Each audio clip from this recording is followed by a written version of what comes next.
માં છે ને, માં એકાક્ષરી અક્ષરનો મંત્ર છે. માં છે ને, માથી મોટું આ દુનિયામાં કોઈ છે જ નહીં. કારણ કે માની માં હોય ને એને નાની કહેવાય, એને મોટી ન કહેવાય. માથી મોટું બાપુ આ દુનિયામાં કોઈ નથી. જળધર કે જગદીશ સૌ કોઈ નમાવે શીશ અંબાની આગળ આલિયા. સંતોને લખવું પડ્યું અને જરૂર પડી માની. આ દુનિયામાં આવવા માટે બાપુ માની જરૂર પડે ને પડે. આ તો આપણે નથી સમજી કે માને. એટલે પુરુષોત્તમ બાપુ વાણીમાં લખે છે,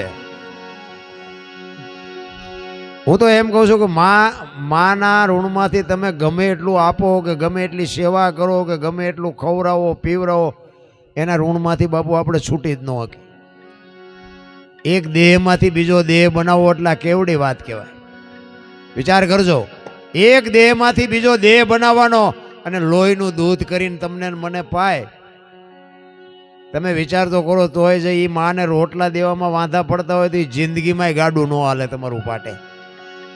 એટલે પુરુષોત્તમ કહે છે કે મારી માં તો મારી માં છે, મારી માની તોલે બાપુ કોઈ ન આવે. અને વાત એ સાચી છે ને, તમારી માંથી તમે છો, મારી માંથી હું છું. ભલે આ માં જ છે, પણ મારી માં જેવું તો ન જ થાય ને. મારી માએ જે મારા માટે ભોગ આપ્યો હોય એ બીજી માએ તો કેમ આપ્યો હોય.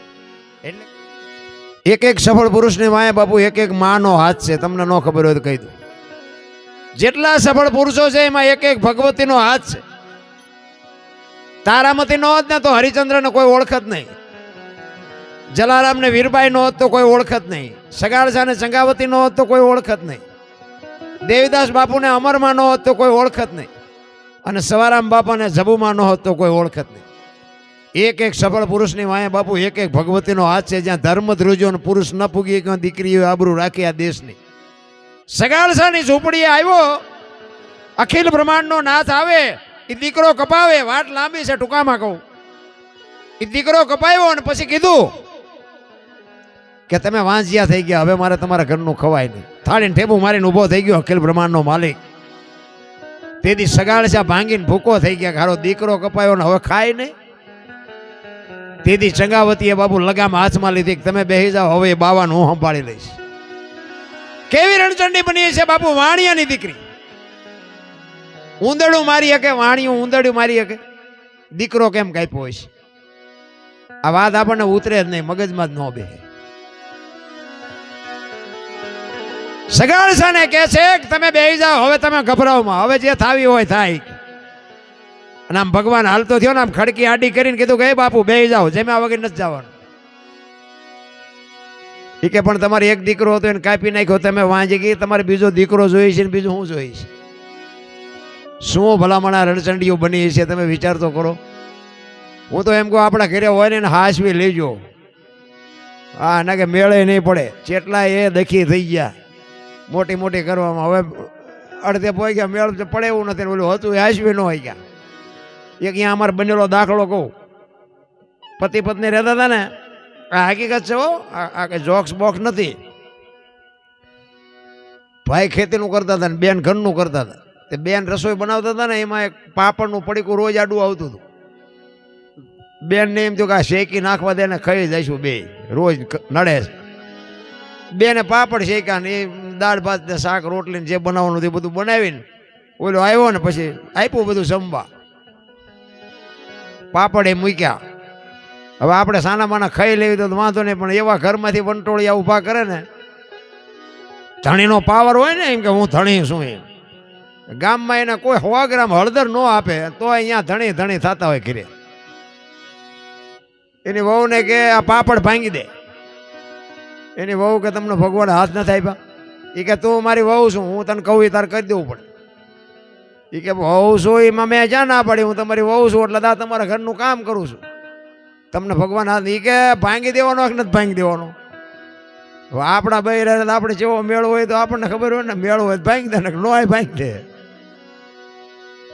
એની વહુ કે સાના માના ખાઈ લો ને ભાઈ, નકામાં દેખાડો કર્યા વગર. એ કે ભાંગવાનો છે કે નથી ભાંગવાનો. એ કે નથી ભાંગી દેવો. પાપડ ન ભાંગ્યો, ઘર ભાંગી ગયો, એ બે રખડે. હાલો તમારે જોવું હોય તો હવે તમને દેખાડું, જો આ રહ્યા પાપડ વાળા, એમ તમને આંગળી મૂકીને દેખાડું. હવે કે સમાધાન કરાવો ને, હવે તમારાથી પાપડ નો ભાંગે બૈરા રહેતા છે. આ ઘરમાંથી વંટોળિયા ઉભા ન કર્યા કહેવાય. સાના માના જેવો હોય મળે કરે, પછી ઓલા બુસ્કોટ ખંભે નાખીને કોથળીઓ તોડીને આવે, રોટલાને મોડું જેવું મારી નાખી. હવે તું બીજું હું કર ભલા માણા. પછી હારા ઘરની માવતરની દીકરીઓ હોય, મોઢું દેખાડીએ કેવું ન હોય, રોજ ઘરે લોહી પીતા હોય, પછી કાં તો દવા પીવે ને કાં કેરોસીન છાંટે. પછી કે હવે આપણે બધું મૂકી દીધું, મૂકી જ દો ને, હવે તમારું કોઈ આંગળું ને ચાલે એવું. છોડીને આવડે નહીં સાનકી, છોકરા રહે નહીં સાના, અધ વચ્ચે ઘર ભાંગે, પછી ખપ પડે ઘટી માના, પછી માયુન રોટલા દે, ત્યાં સુધી કોઈ દેતું નથી. હું કંઈક છું, હું તમે ગંગા સતીની વાણી કહે છે, હું ને મારું મનનું કારણ છે, હું ને મારું મટી જાય તો કાંઈ છે જ નહીં. ભલા માણસ જન્મે ને તેથી 2-2.5 કિલો 1.5 કિલો હોય, 60-80 વર્ષ જીવે અને મરી જાય ને શમશાનમાં લઈને હળગાવી નાખો અને રખ્યા ભેળે કરીને જોખો લે 1.5-2 કિલો છે, કાંઈ છે નહીં. રામ હળવા ફૂલ થઈ જાવ ને શું કામ વજન લઈને રખડો છો? બધાએ જ્યાં જાવ ને આ બધા બાયું ચડાવ, હું દરબાર, હું પટાલ, હું પ્રજાપતિ, હું ભરવાડ. આપણે એમ થાય કે આપણે ઊભું ચા રહેવું. હું તો એમ કહું 18 વણમાંથી એક-એકને બોલાવો, એક હોળીમાં બેહારો, હોળી દરિયામાં વહેતી કરો ને ખીલી જાય એટલું ફાંકું પાડો. પાણી કાઢવાની મહેનત બધા હરખી કરે, શું કામ બુડે છે? એટલે આ બુડે પછી એક થવું તે પહેલા થાવ ને, પછી દરબાર હોય તે મટી જાય, કાઢો ને મરશું હમણાં. અહીંયા બાપુ મોત છે ને, મોત. મહાપુરુષ હોય તો ન છોડે ને, દરબારને ન છોડે ને, કરોડપતિ હોય તો ન છોડે, ઉપાડી જાય, ઉપાડી જાય ને ઉપાડી જાય. રામ સદગુરુની શાન જેને મળી જાય, સદગુરુના શબ્દ ઉપર જેને ભરોસો હોય, વિશ્વાસ હોય, અને જે 24 કલાકમાં એક ઘડી આધી મેં પુનિયાદ કંઈક જો કરી લે ને બાપુ, બસ એનો મેળ પડવાનો છે. બાકી તો કોરોના આવ્યો તારે જોવો તો ખરા, મારા બાપા છે ને મારી વહુ છે ને મારો દીકરો, કોઈને અડતું નહોતું. જીસીબી પાણા હડસેલ એટલે તારી વહુ છે ને અડને. આ દુનિયા છે રામ, કોઈને અડવા. અમારે ત્યાં એક બનેલું ને, એક ભાઈના એના બાપા મરી ગયા ને, એના બાપાના હાથમાં હોનાની વીંટી હતી. એના છોકરાને કીધું કે તારા બાપાના કે આંગળી વીંટી છે કે એ કે ભલે જતી, આપણે તો લેવી. હોનાની વીંટી 1.5 લાખ રૂપિયા હોનાના. એ કે વીંટી નથી જોતી, બોલો 1.5 લાખ જાતા કર્યા, પણ કે આપણે જીવવું છે. બોલો બીજો હતો એ કે હું કાઢી લઉં, કે તને આપીશ નહીં હોય કે. એ કે હા તારે કાઢવી હોય કાઢી લે. એ જીવે, હોનાની વીંટી કાઢી લીધી ને એ જીવે. તમે જોવો તો ખરા કેટલો સ્વાર્થ છે દુનિયામાં. સ્વાર્થ સિવાય કાંઈ વસ્તુ છે જ નહીં બાપુ. બાકી બધી વાર્તા એવું છે. બાકી તમે ગમે એવા હોશિયાર હોય ને, ઉપાડી જવાનો. પણ સદગુરુની જો હું તમને એક રામાયણનો દાખલો આપું. સબરી એક ભીલની દીકરી હતી ને, માતંગ ઋષિ જેના ગુરુ મહારાજ, અને એના ગુરુ મહારાજે કીધું કે બેટા અહીં બેહી જા, વહેલો મોડો રામ આવશે. આ એક જ શબ્દ પકડી અને બાપુ સબરી બેહી ગયો. રોજ આંગણું વાળી સાફસૂફ કરી અને રાહ જોઈને બેગ, હમણાં રામ આવશે, હમણાં આવશે. સાંજ પડે એ કે આજનો આવ્યો કઈ નહીં કાલ આવશે. બીજે દી એનો પ્રોગ્રામ. સાંજ પડે કે આજનો આવ્યો કઈ નહીં કાલ આવશે. 80 વર્ષ બાપુ ગળથોલિયા ખાઈને નીકળી ગયા, ચાંદીના પતરા જેવા વાળ થઈ ગયા, નેજવા કરીને જોવે હજી કેમ નો રામ આવ્યા. રામ નહીં આવે, એ નહીં આવે એમ કે તો અંદરથી અવાજ આવે, મારા ગુરુ બોલ્યા એ કોઈથી ખોટું ન પડે. રામ તો આવે જ. આ વિશ્વાસ ને આ ભજન, એમાં રામ અને લક્ષ્મણ બે માં ભગવતી સીતાજીની ગોતમાં નીકળ્યા. તેથી ઈ મલક આવ્યો. પ્રકૃતિ રામનું ભજન કરતી હતી. ઝાડવાના પાંદડામાંથી રામના નામનો અવાજ આવતો હતો, દિવાલમાંથી રામના નામનો અવાજ આવતો હતો. લક્ષ્મણ રામને પૂછે છે કે મોટા ભાઈ કયો મલક આવ્યો? આ તો પ્રકૃતિ તમારું ભજન કરે છે. ત્યારે રામચંદ્ર પરમાત્મા કહે છે કે જો હામી ઝૂંપડી રહી ને, એમાં એક ભીલની બાઈ મારા નામના જાપ કરે છે. અને સંતો એવું કહે છે કે એક જગ્યાએ બેન 3.5 કરોડ નામના જાપ કરો ને, એટલે દિવાલમાંથી અવાજ આવે ને ધરતીમાંથી અવાજ આવે. 3.5 કરોડ નામના જાપ થવા જોઈએ. હવે એને 80 વર્ષ સુધી જાપ કર્યા તો કેટલા થયા છે? હુકા પાંદડામાંથી અવાજ આવતો. લક્ષ્મણને રામજી કહે છે કે જાતો જોતો શું કરે છે. અને સબરી પાસે ગયો ને લક્ષ્મણ. ચોથા આંસુએ રડતી હતી, હો આમ નેજવા કરતી હતી, રામ હજી નો આવ્યા, રામ હજી નો આવ્યા. અને શેષ નાગનો અવતાર લક્ષ્મણ બાપુ સબરીની ભક્તિ જોઈને ધ્રુજી ગયો ભાઈ. આ હા હા, બાઈએ મારા નામના, મારા ભાઈના નામ ઉપર એને આખી જિંદગી ઓળઘોળ કરી નાખી. અને સબરી આમ નેજવા કરી કરીને જોતી હતી, રોતી હતી ને ગાતી હતી. શું ગાતી હતી? ઠાકર મને તું મેલ માઠેલી, અન તું છો એકલ નો બેલી, કાલા ઘેલાય મેં એ તારા કેવાય ન જપીએ તારા જા.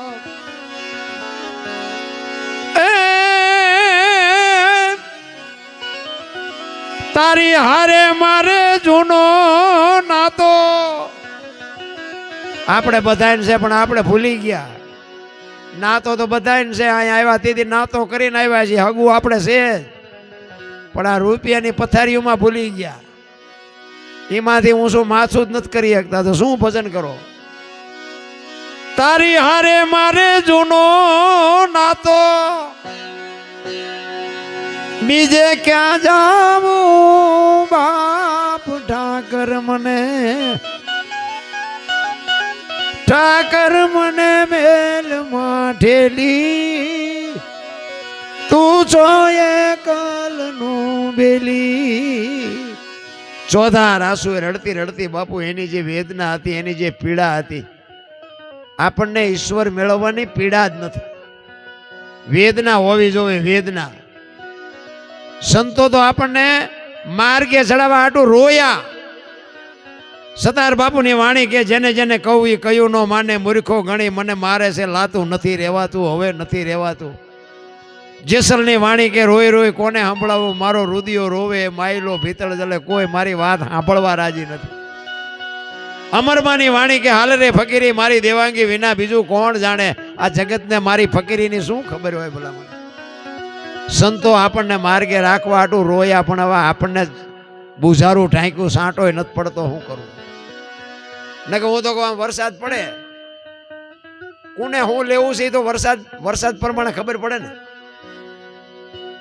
વરસાદ તો એક હરખો જ પડતો હોય, પણ ગ્લાસ મૂકે ને ગ્લાસ જેટલું આવે, ને માટલું મૂકે ને માટલા જેટલું આવે, ડોલ મૂકે ને ડોલ જેટલું આવે. કોક અભાઈ ક્યાં ઊંધું મૂકે કોરે કોરું રે. શું લેવું છે તો આપણને ખબર હોવી જોઈએ ને કે ઈ આંકણે વર્ષેથી કે પાપી હોય એના ખેતરમાં ન વર્ષે એવું ન હોય. એના તો બધા હરખા છે, પાપી હોય તોય ભલે ને પુણ્યશાળી હોય તોય ભલે.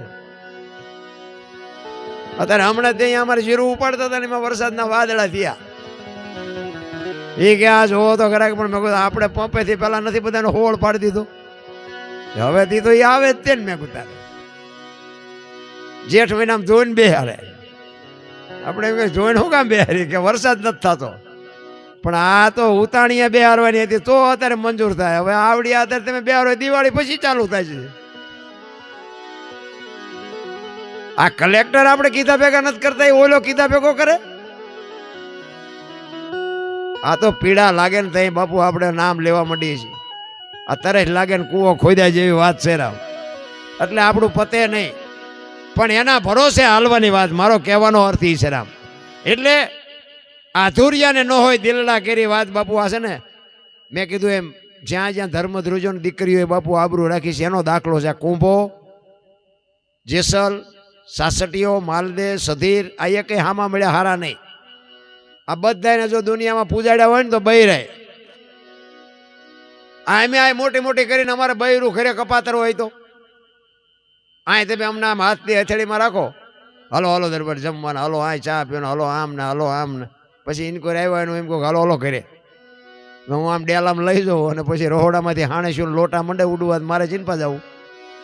હે સારું માણા ન હોય તો જીવવાની મજા જ ન આવે ભલા માણા. હગો હારો નો હાપડે, મિત્ર મળે જો લબાડ, પત્ની મળે કભાર જાતો એળે જો અવતાર, ત્રણેય પખા મોળા હોય તો ગિરનાર ભેગું થઈ જવાય ભલા માણા. કોઈ જીવવાનો હવા જ ન રહે ભલા માણા. ભાઈબંધમાં ઠેકાણા ન હોય, બૈરામ ઠેકાણા ન હોય, હગામ ઠેકાણા હોય. જીવવું કેમ? માણા બહારથી થાકે ને ઘરે જાય, ઘરે જ્યાં ભેગો જ ઉપાડે ચા જાય. હજી ડેલામાં ગયો પાણીનું ન પૂછે ને આયા સોંટે બોલો. હવે ઈ થાક ચા ઉતારવો? ઘર છે ને બાપુ, ઘર ઈ ધરતીનો શેડો છે. ઘરના સભ્યો વ્યવસ્થિત હોય તો જીવવાની મજા આવે. બાકી વાતમાં કાંઈ છે જ નહીં. ઘણા એમ હોય, જણને એમ થતું હોય હું મારથી હાલે છે, બેનને એમ થતું હોય મારથી હાલે, છોકરાને એમ થતું હોય મારથી હાલે છે. ખોટા વંટોળિયા ઘરમાંથી ઊભા કરે રિયા ને કે હરી ઉપર ભરો રાખીને હાંકતા હોય તો બધું હાલે જ છે. એટલે નિરલભાઈ બાલસિંહ એમના દેરને કહે છે, જો આ ધુરિયાને ન હોય દિલડા કરી વાત, એની વાત કરું છું. એમના દેરને કહે છે, બાલસિંહનો નાનો ભાઈ અને નિરલબાઈના દેર, અધુરિયાને ન હોય દિલડા કરી વાત. જ્યારે નિરલબાઈ પોતાના રૂમમાં શાલિગ્રામ ભગવાનની મૂર્તિનું ભજન કરે છે અને બાલસિંહ બાપુ ભજન સાંભળે અને અહીંયા આવે તો ભજન બંધ થઈ જાય, આખો જાય તો ભજન સંભળાય. નિરલભાઈ બહાર નીકળીને કે શું બહાર આટા મારો છો બાલસિંહ? તો કે ભજન જેવું હમણાં કંઈક સંભળાતું. તો કે આ અંદર ભજન તો ચાલુ છે. તો કે મને કેમ નથી સંભળાતા? કે તમે અધૂરિયા છો. અહીંયા બાપુ આ નિરલભાઈ ભજન ગાયેલું, અધૂરિયાને ન હોય દિલડા કેરી વાત, કોક નર પૂરા મળે તો. તમે પૂરા નથી, તમે અધૂરિયા છો. દરબારનો દીકરો અને ભાભીએ મેણું માર્યું, સમ રૂવાડા ઉભા થઈ ગયા. એ કે અધૂરિયો કયો છો? રાજપાટ ધન દોલત હીરા માણેક હાથી ઘોડા નામાં કાંઈ ઘટતું નથી ને અધૂરિયો કેમ કયો છો? એ કે એ તો હારે આવે, આ તો આય નો એને રહેશે, હારે આવે એવું શું કર્યું? પછી એને એમ થયું ખરું હારે આવે એવું કાંઈ નથી કર્યું. તો કે એ તમે જે કહો છો એ વાત સાચી છે કે હું ભોગવું છું એ વાત સાચી છે? એ કે આ ભોગવો છે એ વાત ખોટી છે. આ તો છે ને આઈને રહેશે, કોઈ તમને ઓળખશે નહીં. એટલે તમે આ ભોગવો છો એ શું છે એ તમારે સાંભળવું છે? તો કે હા. નિરલભાઈ કહે છે કે તો તમે સાંભળો. બાલસિંહને કહે છે, શું કહે છે?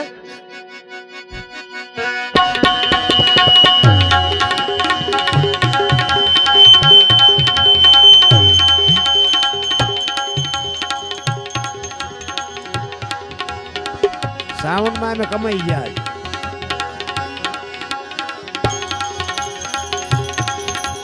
આવા સાઉન્ડ 2-3 રાખ્યું જો અમને મળી જાય ને એટલે 1 મહિને રજા રાખવી પડે.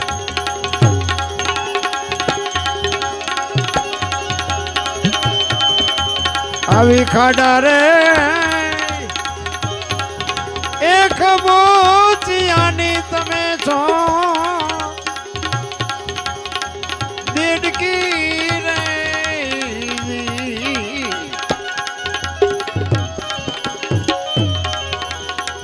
અને ઈ શું જાણે એ જી સમુદ્ર કેરી ભાઈ લેર રે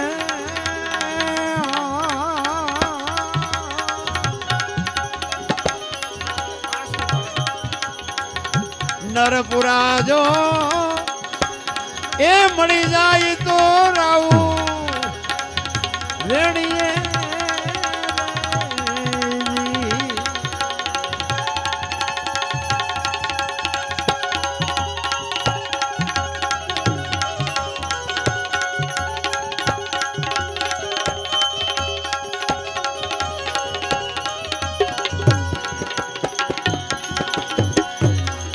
અગર ઠોડના એ કુળમાં નિરલબાઈ આવું બોલિયા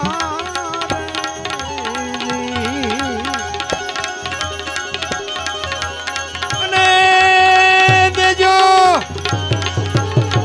એ જી સંત ચરણે ભાઈ વાસરે